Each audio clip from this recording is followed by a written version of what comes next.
thank you very much for coming. I know it could be a hike for those of us who live, east of the river.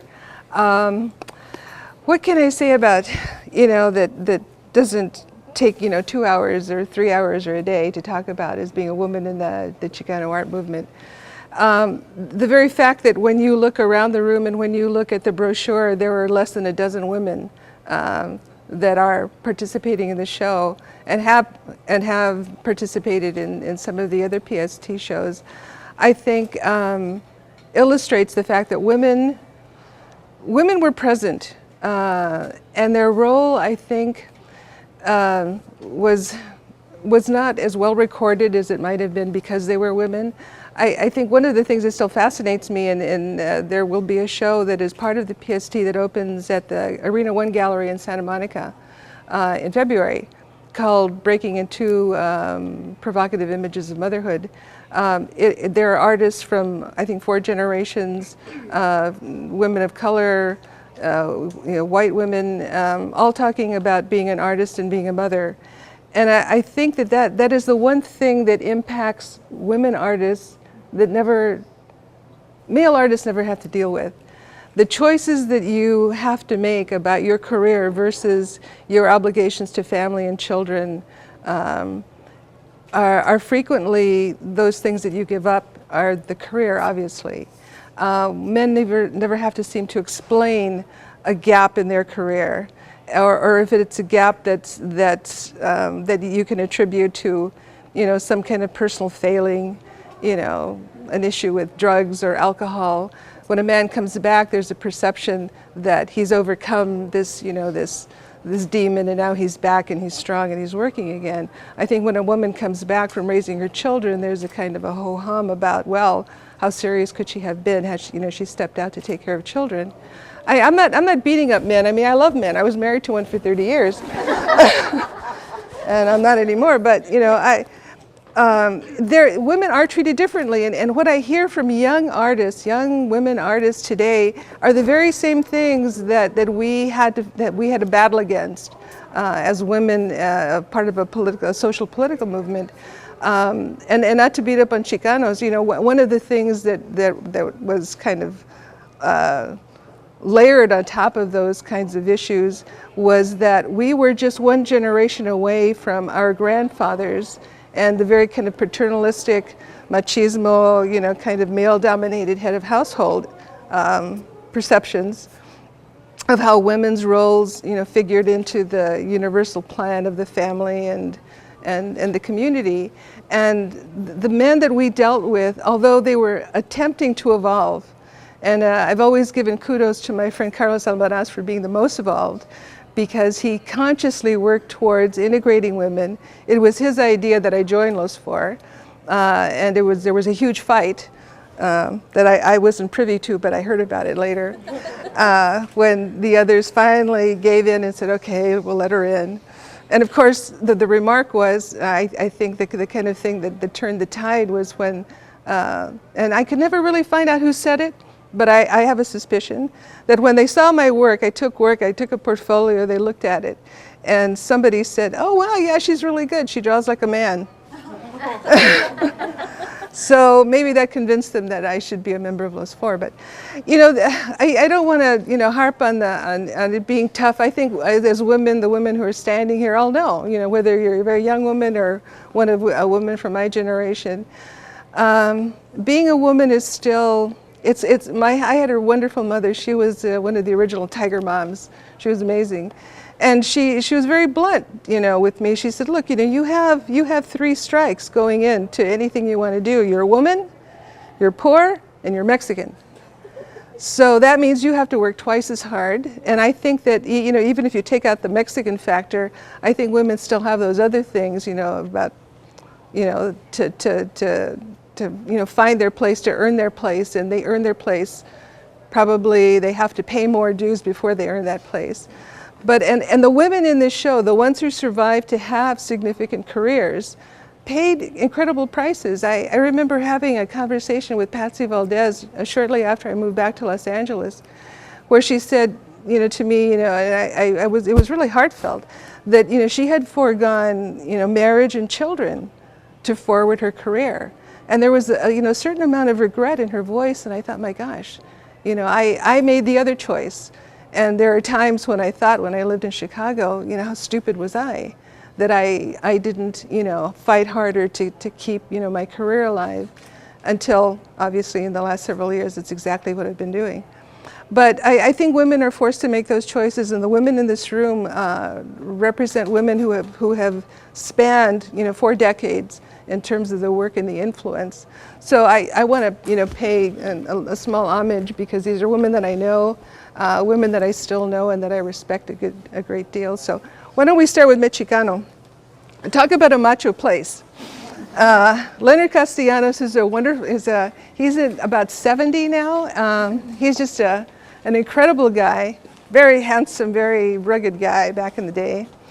And he started Mechicano, and it gave rise to lots of very important artists who work there.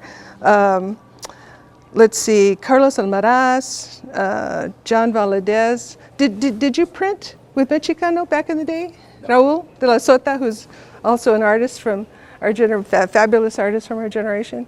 But there were some women who participated. There are only 2 up here, Isabel Castro, and my piece at the end, the brown and white piece. This is part of a series that was the calendar for 1974. And the fact that there's only 2 women participating is, I guess, rather indicative of, what the environment was there at Mechicano. But one of the things that I was always grateful for is that the environment there was always pretty friendly. A lot of the women who participated there were not artists. They were support group, kind of girlfriends and wives. But there was an effort, to actually recruit artists who were women to try and do prints with them. I think that there were some other women. I think Barbara Carrasco probably pulled prints with them, but so I don't know why her aren't here. But this was a really important group that didn't last very long, but had a huge impact, not only in the world of print, but in the world of murals. And when we come around this way, we'll talk about the murals at Ramona Gardens. Let's go this way a little bit.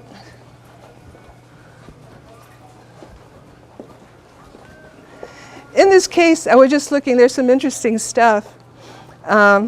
This is an invitation for the Point Gallery. There were like 12 of us, I think, and I did this little drawing. Amalia Flores did that little drawing. I think there were like 3 or 4 women in the show. But it's interesting because of the people who participated, went on to have, this is like really early, like 1970.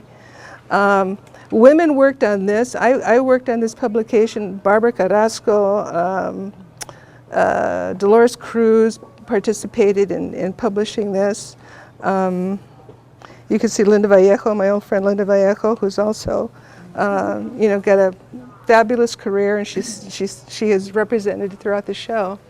Let's walk this way. Okay, Los Four. A little more chisme about Los Four.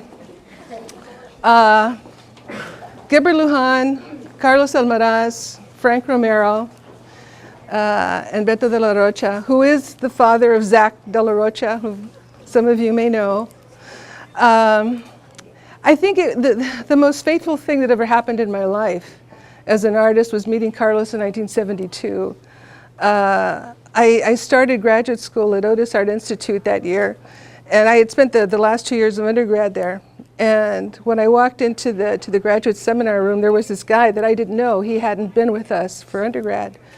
And I thought he was, like Iranian or something. He didn't look Mexican. He had this very kind of Arabic profile. He had a little beanie on, and he looked like like a beatnik from New York. He had a journal that he was furiously writing in, and when he spoke, he didn't have any kind of discernible accent, and I had no idea who this guy was. Lo and behold, not only is he Chicano, but he was actually born in Mexico City. Otis in those days was it's not very big now, but in those days it was smaller. And there were only 5 Chicanos in the entire school, and I was the only one who was a woman. So we rather sought each other out, as kind of, a way to survive this new environment, and he and I became very good friends. And it was because of my relationship with Carlos in graduate school that I ultimately met Gilbert and Frank and Beto, and was semi-recruited to join Los Four. I must confess that I was desperate to join them because I thought they were such great artists, and together we were going to do such good things. So it was a combination of my ambition and their willingness to take me on. Over the 10 years that we were together, we produced probably, I don't know, 10 or 12 murals during that time. It seemed like we cranked out one a year or two a year. Portable and permanent murals, as permanent as murals can be. We did posters, we worked for Cesar Chavez, we worked with Teatro Campesino. It seemed like at least once a week we were driving up Highway 99 to San Juan Bautista to San Francisco to go to meetings. We were a presence in terms of the organization of the Concilio de Arte Popular, which was statewide,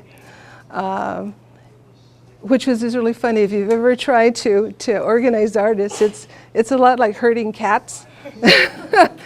Very hard to do. In fact, a friend of mine was reminding me, did you go to the meeting in Fresno? I said, no, I think I missed that meeting. He says, oh, so you missed the big fight. I said, yeah, I would remember that meeting. He said, oh, there was a huge fight. I said, yeah, it doesn't surprise me. But it was such a vital and interesting time. I was talking to someone not too long ago. It was my friend Holly Barnett Sanchez, who's a historian, and we were talking on the telephone, and I was saying to her, if someone had told us that museums would be interested in recounting our activities and our careers 40 years into the future, we would have laughed. We would have not believed it at all. It just seemed so incredible that anybody would be interested in what we had done, because what we were doing wasn't fueled by the kind of ambition that I think drives most artists. The fact that we were part of a social political movement was the reason that we worked. And we lent our abilities, those artistic abilities we had, because we had nothing else to give. We weren't organizers, we weren't other things, we weren't writers, we were artists, and so we lent visual support to the movement. And women, I think, were really torn. One of the aspects of being a woman during this time was, do you choose to be part of the feminist movement? Because in the 1970s, American feminism was, really coming into its own. And you really needed to make a choice. And it's funny because we never discussed it at the time, but in the years since, I've spoken to friends of mine who are African American, obviously, other Chicanas, who actually consciously thought about it and had to make a decision. Do I become part of this movement that forwards the rights and ambitions of my gender, or do I choose the social political movement that forwards the social political agenda of my race? You could not do both. I mean, you could try, but I think it would drive you nuts. And after all, there was a priority. I think, that when you're part of an American minority, you think about your community before you think about your own needs. And I think that's really easy for a woman to do, to put her needs aside for the bigger objective. And I think that that's what women did. And that's why there were so few women of color in the feminist movement of the 1970s. So, but that doesn't mean that we didn't have incredible adventures together. Carlos and I spent a lot of time together in graduate school. We painted a couple of murals together, which you'll see on that other wall. And these are some of this was one of the first murals. This is a section of one of the first murals we did together. It was a collective mural. And one of the things that I'm very grateful for, and I think the artists who participated during this time are grateful for, is the idea of working collectively. Because now 40 years later, I still enjoy the process. I like working with younger artists. Hopefully I'm going to be doing a collective piece with a young man named Retna. I don't know how many of you guys know who he is. His stuff is beautiful. He's a graffiti artist who has graduated into the world of fine art. His stuff is absolutely stunning. He just did the Chanel boutique in Beverly Hills. Black on black kind of calligraphy. It's hard. It's not graffiti. It's just amazing stuff. So the idea of cross-generational and cross-gender cooperation to get things done began here for us. And I'm very grateful for the experience, because I think that it makes it gives you the ability as an artist to, put your ego a little bit on hold so that you can cooperate and see, through another artist's point of view, where you might go together to accomplish a piece of work. So that was what we learned by working together. And Les Four probably did it as well as anybody. Obviously there was Asco, they were just amazing. They were the other prominent group who had a woman at the time, Patsy Valdez. And although we knew each other, we never spoke. I didn't know her. I would see her occasionally, and she was just so cool, and I was not. I just didn't feel like I could go up and talk to her. I'm a few years older than she is. And we've talked about it since, how we were so different. There were these kind of grubby revolutionaries on one side, and then this very younger, kind of edgy, glamorous punk, beginning of the punk movement. And even they were tremendously political, and I think we undervalued them because they were so glamorous. But they approached the same subjects in such a different way. I think those of us who were kind of on this nationalistic trend just were kind of blind to to what they were doing. It didn't seem serious. And of course, in retrospect, their stuff was amazing. So let's walk this way a little bit. Your letter get published? Oh, the letter, yeah. That's the other thing I do. There's sometimes when the word is the pen is mightier than the picture, and I took a couple of times on two occasions they took the LA Times to task about their reviews of the Les Four show and the Mural of Aslan show, and if you have time you can come and read it. It's kind of the very it's the hubris of the young, right, to write this kind of florid stuff, and I was just very angry with their review, and so I wrote to the editor, and they published it. Okay. At the time, one of the styles I was working in was in a graffiti style, and it tickles me when I see some of these young, artists now who are so prominent. The show at the Giffen. Art in the streets, this wonderful graffiti, calligraphy, which is amazing stuff. But, I've reminded a couple of them, you all didn't invent this. We were doing it back in the day. And this is one of the studio-sized works that I was doing at the time. In fact, my master's thesis at Otis was on the iconography of the Vario, using a graffiti technique to produce the work as part of the thesis.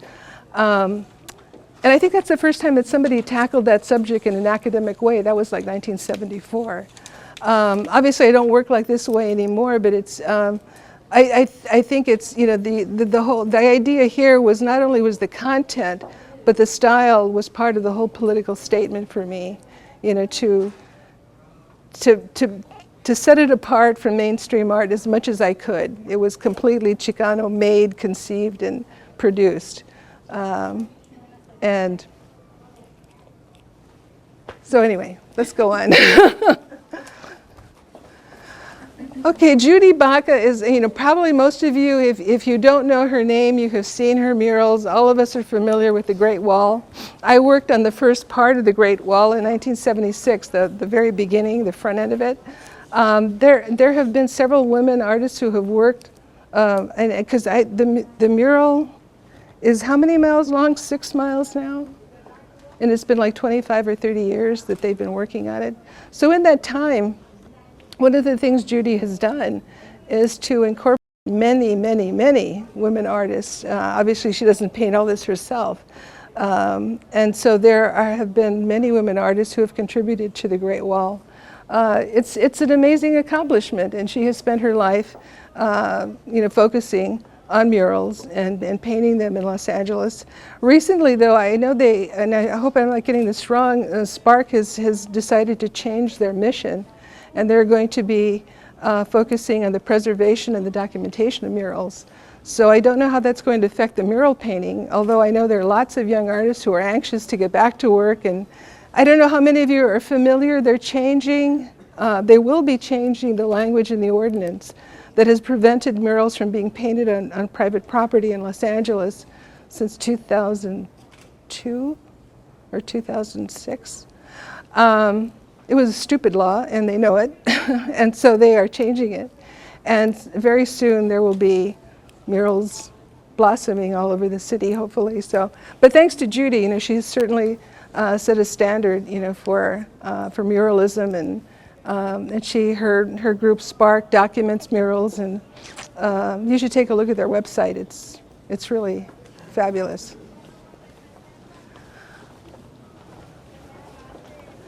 Two guys that are such prolific artists, and they are very old friends, are Los Dos Streetscapers. If you've ever been in Lincoln Heights, the corner of Daly and Broadway, North Broadway, you've seen this mural. It's been there since 1976. I actually have pictures of them painting. I went out there during the time they were working on it and snapped some pictures of them. This is Wayne Healy and David Boteo. David was also associated with Goes, which are, you know, I think all of us acknowledge that John and Joe Goes were the kind of founders of Chicano art, in the sense of giving it a home, first creating a center where artists could meet. And David was associated with them. These guys never worked with women, which is the which is the one thing I always criticize them about. They laugh. I think I dabbed a couple of places on this mural, but I guess, you know, they were such a successful team, just the two of them, that they always, you know, just worked, you know, Dave and Wayne. But you know, I've known them for a million years, and they're great guys. Let's see, what else? This is a wonderful picture because it shows that not only women artists, but women from other, you know, places in life came to support art in those days. The woman at the end of this photograph is Sister Karen Beau Calero, who is the founder of Self-Help Graphics. She is such an important person. I'm sorry that, you know, there isn't more about her, because without Karen, I don't think we'd have the quality of print, of Chicano print art, without her influence. She was just an amazing woman. The woman next to her is Margo Albert, the actress, who was married to Eddie Albert. She was the beautiful girl in Shangri-La way back in the day. She was one of the most incredible patronesses of the arts. She was the founder of Plaza de la Raza, an amazing woman. There's Linda Vallejo. There's my old friend Isabel Castro. We were roommates for a time back in the day. And let's see what else is here. There's a piece by Barbara down here. Barbara Carrasco's also had a very long career. She had a serious illness that sidelined her for a while, but now she's, and she also was a mother, but she's back and she's doing work. She's also married to Harry Gamboa, who is one of the members of OSCO. And Barbara and I have known each other since probably the late 70s, so we go back a while. And she is principally she draws. I consider myself someone who draws, and so does Barbara. But she also has concentrated work on print, in print media, silk screen and lithography. I wish there was more of her work here. I think there's only this one piece. Or no, there's this one. There's a drawing. And, oh, here's some great pictures. There's Barbara with John Valadez. And there's my old friend Carlos Almaraz. And the murals that Carlos and I'm trying to leave enough time so we can talk, but I just want to give you one more look over here. I'm sorry, are we butting in your space? This group or these two photographs here in particular are a lot of fun because, yes, that's me a long, long time ago. And that's Carlos Almaraz. We're doing a mural in Highland Park that was on Avenue 43 and North Figueroa. It was actually Frank Romero's mural, but somehow it was sort of like that, Tom Sawyer, where he's painting the fence, and then everybody else is painting the fence but him. And Frank did that to us. He took us out there. Yeah, here's the paint, and then Frank split, and then Carlos and I are there working. This mural is frequently mislabeled. I've looked on the internet, and I bump into it occasionally, and they never attribute it to the right artist, number one, and they never know the title for some reason. And this is an interesting story because it was actually, I don't think they have a picture of Carlos's mural. This is Ramona Gardens, which is a public housing project. And Carlos and I decided that we would do feminist murals. That's how evolved he was, which is really cool. Because everything, that was being produced was really kind of, heavy testosterone, kind of, imagery of, male Aztec warriors and, da-da-da. So we decided we'd do a couple of murals that honored women. So Carlos did one on the Adelitas of the Revolution. I helped him paint his. He designed it, but I was his painting assistant. Then we did mine. This was an homage to the women of Aztlán. I designed this one, and he helped me paint mine. In fact, that's Carlos right there. And for some reason, and actually this is the only, one of the few murals at Ramona Gardens that still is intact. It's been tagged, but it's still fairly intact. And the wonderful story about this is that you can see here it's in progress. And at some point, everything else, was pretty much done except the hand. When we were putting the final touches one afternoon, there was a gunfight. Two rival gangs were shooting at they weren't shooting at us, but we were caught in the middle. And it was a pretty terrifying experience. And, this is from someone who had been through a few protests and stuff, but it's different when it's coming from the cops, hopefully they're not going to hit you, but these guys were the bullets were flying. So we left. We never went back. And we had not finished the hand. And years later, somebody sent me a photograph. People in the community liked this mural so much, they found somebody there who had some painting skills, and they finished the hand. And I was so touched. I thought, my God, that's great. Okay, so in a nutshell, that was kind of my experience of working in the Chicano movement as a woman. You must have some questions. Let's hear some questions. Yes, ma'am. Well, I have to admit, Judith and I were talking a little bit earlier before everybody arrived, and you were telling me a little bit of your personal story about being in L.A. and then moving to Chicago with your husband, and then what happened to make you decide to come back. And I think that's a really interesting story to share. Probably some of you, ladies can relate to this. I was married. I moved to Chicago because my husband's career, looked like it would be in Chicago, and I never planned to give up what I did, but essentially that's what happened. I gave up producing art for a very long time. And then I had a daughter. I worked in higher education when I was in Chicago. I taught School of the Art Institute, University of Chicago, University of Illinois Chicago, and other places. And then my daughter was born, and like a lot of women, I made the choice to focus on her. And then in 2005, I decided it was my turn or never. By that time, I was in my 50s. I'll be 64 in about 6 weeks. And I think, like a lot of women, you reach a point in your life where you began to do something that was so meaningful to you, that defined who you were, and you consciously made the decision to put that on hold. I don't regret doing it, but I didn't want to die and have my daughter think of me as a pencil pusher, or somebody who wasn't an artist, somebody who didn't live an authentic creative life. And I thought, I've got to do something about it. It's, time is running out. So I said I would leave, and divorce him and leave, and he decided to let me quit my day job, get a studio. And so for 6 years, I'm sitting in a studio working like a mad person, just producing art. I realized in those, from 2005 to 2010, that I had been making art all those years in my head. I'd been storing images. I had been saving scraps of things, of textures, of colors, of photographs, things that I would eventually use, to make art. But it was all mental. It was never, I rarely could work. I did produce work, but it wasn't a lot. And then thank God for the internet.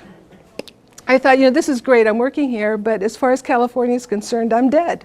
I'm a footnote. I had a career once, and whatever happened to her? And I decided, I have to find a way to get myself back on the map. So I created a website, and then friends who had been wondering where I was bumped into me on the internet, and they said, you must return. This work is incredible. You have to come back. You have to come back. Things are happening here. And I started coming back here more frequently.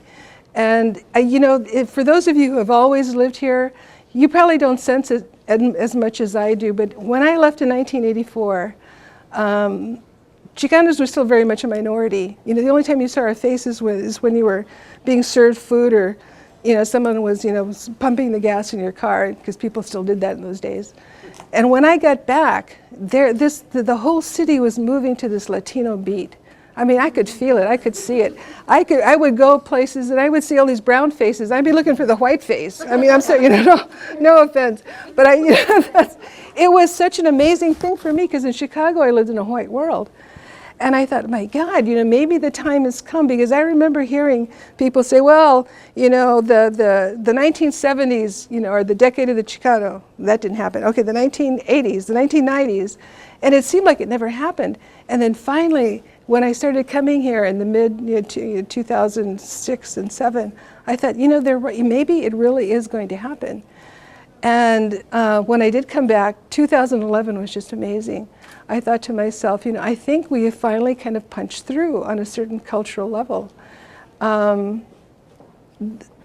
city has already kind of absorbed our presence, our history, but I don't think it's ever been as fully realized as the way that I feel it in the city now.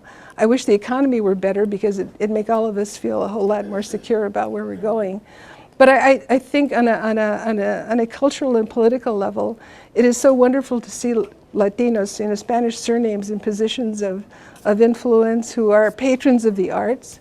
It just, it fills me with pride. I can't tell you. I'm just so grateful to be home. I've been totally embraced, and I think it just proves that, if any of you ladies who had any doubt about ever, you have to be smart. You have to take a risk that's smart. You can't be dumb, because you're betting everything on it.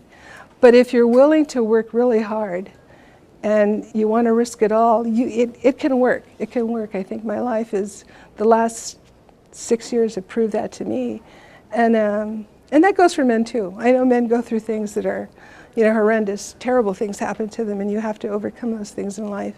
But I think you can, with the support of people and just a total belief in your ability to make it work is everything.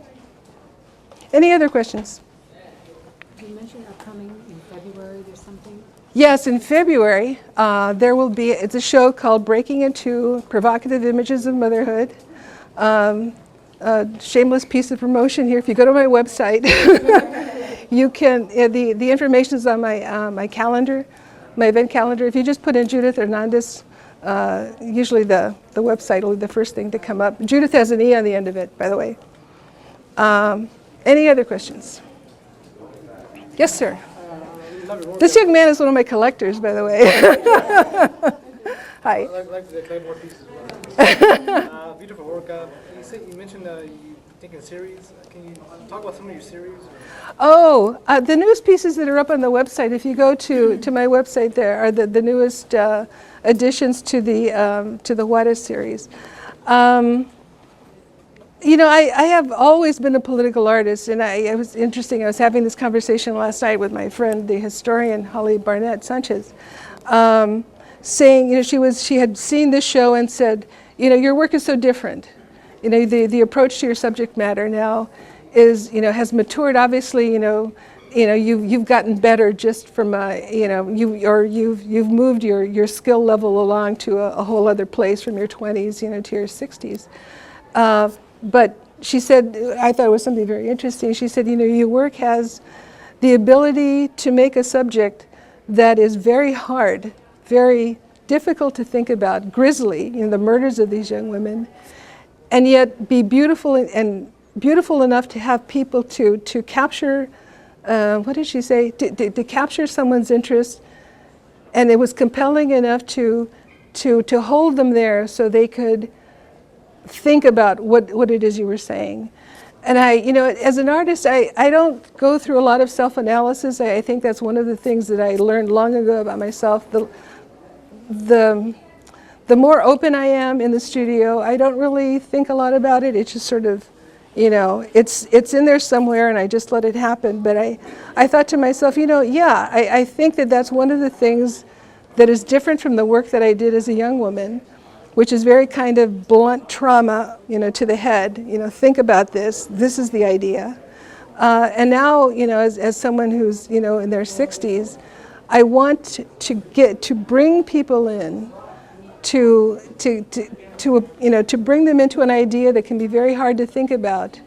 But I want to bring them in with something that's beautiful, something that is a way of speaking about a subject without insulting their intelligence, and at the same time making the point and making it in as compelling a way graphically as I can. And if I do that, and only the audience can tell me that I think I've done what I set out to do. And if you're curious about the Juarez series, please go to my website and look at. In fact, one of the pieces from the Juarez series will be at the show in Santa Monica.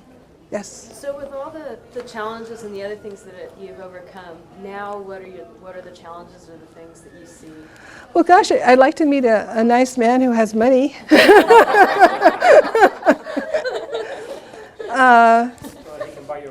Right.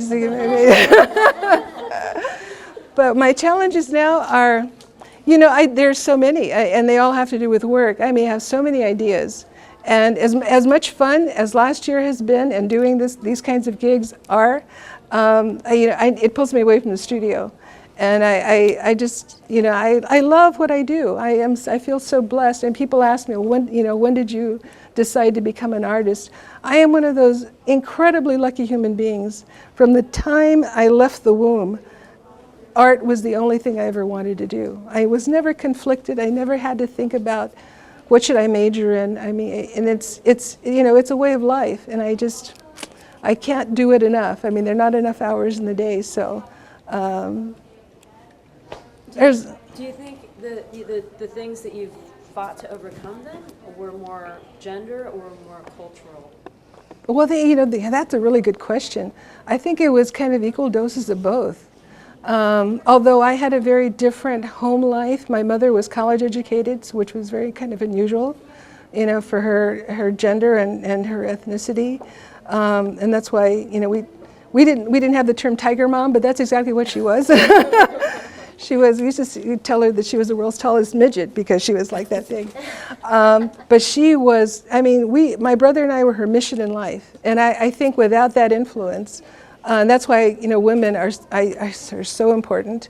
I think I read somewhere that, when you educate a man, you educate a human being. When you educate a woman, you educate a family. And that's why women are so incredibly important. And I think if it hadn't been for her, I might have succumbed to some of the prescribed gender roles, for my ethnicity. You get married, you have kids, and you become, maybe you work part-time or you become a soccer mom, whatever, but that might have happened to me. And without the support of someone who didn't think that was the only thing that a woman should do, I think made all the difference. Because I saw friends of mine who had potential and never followed it, which is really sad. If you were to go back to the time that you were in your early 20s and try to compare and contrast the challenges that Latinas had back then to now, are there anything that you think it's still a challenge at this moment? Because I'm a parent myself, and going back to school, having 2 children has been quite challenging. Yeah. I'm not an art major like my friend, yet I know that the challenges still persist in many aspects, but as an artist, as a mother, and as a woman, a Latina woman, what challenges are still, something that is... The major challenge that I don't think we've overcome as a group of people is that we do not, how can I say this? I don't want to sound patronizing. We value education but not enough, and not enough for women. When I'm 64, my daughter's only 19. I had her very late in life. And so when she was going through high school, which is not all that long ago, I remember meeting lots of her, her girlfriends. And they had, and it's probably because, we have a new wave of Mexicanos coming here, every few years. They bring those kind of old world values with them. Many of them are wonderful, but one of them I think is the idea that women have certain roles, and they shouldn't think about doing more than those roles. There are certainly exceptions, people who are born here, Chicanos who hopefully are losing some of that, but there are so many young women who are not encouraged, women who are bright, women who have the intellectual potential to do almost anything, and they're not encouraged. They're not. And my mother always said to me, when you go to college, not if you go. She would have probably held up a bank if she didn't have the money to make sure that she could pay the tuition, because for her it was an imperative. And I don't think enough Chicano parents see education as an imperative, especially for women.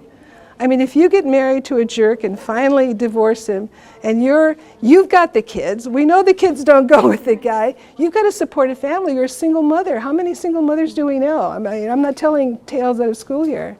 You have to be prepared. Do you want to work as a waitress and then go to a second job and a third job? Or do you want to have an incredible career that supports your needs as well as those of your children? I think one of the big mistakes that women make are to forego their own dreams and become bitter and become, not the people they were meant to be. And I think you pass that on to your especially to your daughter. That if you're not happy with what you're doing, they sense that. And I think they need a better role model than someone who is full of regret and things that they didn't do. So that's not a lot of help, but I think that I was wondering if you could speak to the literary influences. Literary. or have influenced other Chicano artists as well, because one of the statements you said that somebody from Los Four had said, oh, she paints like a man. Yeah. Immediately I thought of Rosario Castellanos, who had the same experience. Really? Read her work, and they would say, oh, she writes like a man. Really? So oh my God. I was just wondering about the literary connection. Well, I've been very lucky to have been not only inspired, but to have many good friends, who are writers and poets, and poets who enjoy my work. If you go to my website, there is a poem that was written. This is crazy. A young Hindu woman, an Indian woman living in Chicago who is a poet, saw the show that one of the early pieces of my Juarez series was in. She was inspired and she went home and she wrote this poem. I bumped into it on the internet on a feminist website for an Indian writer's feminist website. I mean, what are the chances of me finding this, right? And I was so overwhelmed. This beautiful poem written by someone whose culture is 6,000 miles away from my own, who had made the connection emotionally as women and wrote this beautiful poem, which then for me became the inspiration for another series of Juarez work called The Weight of Silence. That was the name of her poem. Writers and visual artists share a very intimate kind of mutual process, and I think in the way that they approach their work. I know this is not your question, but this is my relationship with writers has been very successful in that way. Alurista, who's a very famous poet, he and I have worked on a couple of projects together, like 40 years apart. But there is this affinity, creative affinity between writers and between artists. And I don't think there is any woman who is part of any creative discipline who has never experienced the things that I have as being a visual artist. And if you're a woman of color, you can multiply that by 3. It's just, that has been the rule. And, I hear, Anglo women tell me that the art world, and art schools, they're still discriminated against, even though there are more women in art schools than there have ever been. Until something happens in society where we really do have gender equality, whenever that is. And and being, Latina, it's funny, I have this conversation with women who are not Latinas and they argue with me. Men and women, the difference between us is something that Latinos have embraced and celebrated. You know, women are women and men are men. This is a good thing. I don't want to see that disappear. That's a beautiful relationship, you know. But if only we could get rid of some of the little, you know, tweak some of those things where, you know, it's taken for granted that women are only going to do certain things. Other than that, I think, and it's funny, one of the series that I've done recently that kind of, you know, confounds some of the people who watch my work is the Adam and Eve series, which I think women get more because it's about the relationships, you know, between men and women and how those can cause tremendous conflict. So, and they're all inspired by writing and poetry. Yes, sir. I want to volunteer the information about how the role that Judith has played and the importance of her role in Chicano art. I was curating a show last year called Los Vets, of the pioneers of you know, Chicano art, and all the people that you mentioned all around here were in that show. Somebody came up to me and said, "Judith's in town." You just moved in. Yeah, I thought it this old gunslinger, you know. I immediately got in contact. Everybody just had to have you in the show. Oh, nice. That's how important you are to it. Oh, thank you, thank you, thank you, thank you. So, any other questions at all? Yes, ma'am. I'm Sandra. You're Sandra, okay. And this is my question, it's just to share with the group, which is actually when we stood in front of the Spark mural with Judy, because there's so many young people, I think I would say from the times I've heard Judy present, it's almost like the murals were a youth reclamation and community reclamation project. Yes. And it just had the outcome of the mural, because her process is astonishing. They have this whole interview process to interview the community, to gather their visions. Right. And then to put it forward. And then the other thing that's really interesting that might be of interest to people of all generations, but one of the ways that they're assuring the preservation of murals going forward is that the artwork, even if it's been done previously, they brought it in, it now has a digital version. Or in the creating of what goes on a new mural, it's created digitally in the UCLA Digital Lab that actually is at Spark. Right. And then they're able to apply it to the wall. Now, it's not inexpensive to go and reapply some of these, but they never again are sitting, assuming they have connection to those that imagery. And I think what's important about that is that it's the same as your work. It's gathering a vision, and it's really helping to bring, I mean, I think that has a key part of why when you came back here, the community is different. It's been reflected back who they are. Yes. And I think that's I think you're right. aspect, and it's not, it's just astonishing the different pieces that one discovers as you listen to different artists, and then the parallels, and that the other, I loved what you said about your aesthetics and the beauty, and I think of other artists like Kim Abley's that does this with the environment, and she does it, you know, also violence against women. Suzanne Lacey, the same thing. Aesthetics and beauty matter immensely, because that makes people curious and willing to come close. Exactly. And I love hearing your articulation of that. Thank you, thank you. Any other questions? Thank you so much for coming. I'm always humbled when people are interested in coming out and hearing what I have to say or coming to look at my work. And if you're ever in Highland Park, you can come to the studio. Just go to my website and make an appointment. I love to see people come through the studio. Thank you. Thank you.